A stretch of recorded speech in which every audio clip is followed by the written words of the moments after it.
Look, the reason that you cannot finish the draft that you're working on, the reason you haven't finished your book yet, it's not because you're a bad writer or anything. And take solace in that. You're not a bad writer. That's not the issue.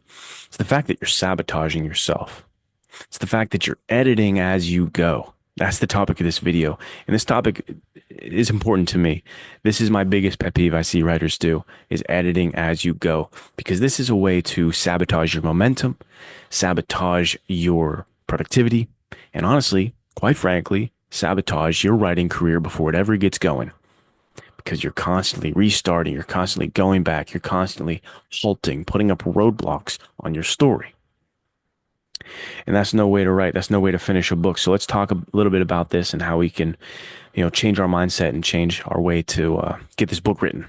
First point I have is that progress beats perfection every time. So here's what you need to understand. This is very important. Writing and editing are two separate entities. They're two different things. You cannot do them at the same time. Writing as you edit, that's sort of akin to like putting your wrist wraps on in the middle of a boxing match. You don't do that, right? So stop slowing yourself down. Stop trying to do something else. Shift completely out of writing mode to get into editing mode and just focus on moving forward. Focus on writing your story, okay? Because here's the second point. Editing as you go, you're not doing that because you're some kind of perfectionist or, this is how meticulous writers craft. You're doing this because you're afraid. It's fear in disguise. Just like I said in the writer's block video, editing as you go is a way of fear being in disguise because you're afraid to move forward. You're afraid the story isn't working. You're afraid that you're not a good enough writer. You're afraid you're not saying it right. You're afraid that sentence sounds stupid. You're constantly micromanaging yourself. And when you do that, you know what you're doing?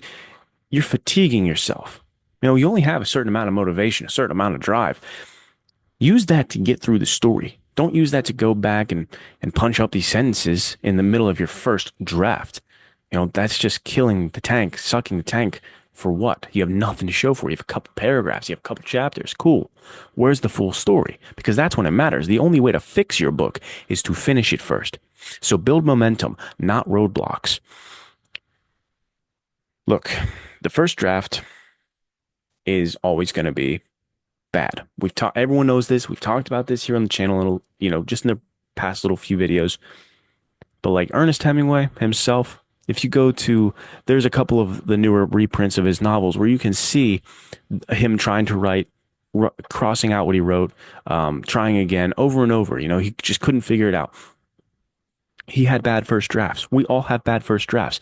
First drafts are meant to be bad. So you, the perfectionist, the one who's like, I want to make this thing perfect. Cool. Well, you can't make the book perfect until you've seen the whole thing, right? Because the foreshadowing, everything built into the earlier half of the novel needs to be informed by what happens in the second half of the novel, in the third half. Your climax, everything like that needs to be interwoven. If you're going to masterfully craft this story, you need to know the full story. You need to know the full context. So write the whole thing so that the later chapters can inform the earlier chapters and vice versa. And you can create something pretty magical, something pretty special. So yeah, that's what I have. This is the clear message, the simple message. Stop editing as you write. Finish a draft, and then you switch into editing mode. Then it's time to edit. Cool. Good to go.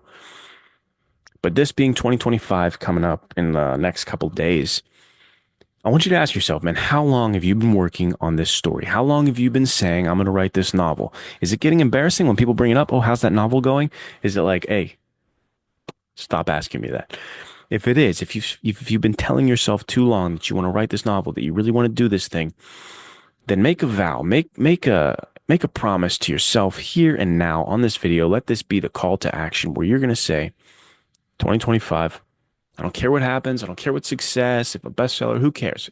Get a publishing deal, who cares? None of it. None of that matters. What I'm going to do for myself is I'm going to finish a draft. Just one draft, just the first draft. I'm going to finish from start to finish, beginning to where I get to type the end, period. I'm going to get there. I'm going to do that. I'm not going to edit as I go. I'm just going to push forward and I'm going to see what this story looks like in total. Can you promise yourself that? Can you make that vow? Can you do that? I hope so, because you you owe it to yourself, and you owe it to God. I'm a man. I'm a man of faith. You might not be, but look, there's a reason that story is on your heart. You want to write this story. You got to write this story. You're the only person who can write this story. So please write the story. See you guys in the next one.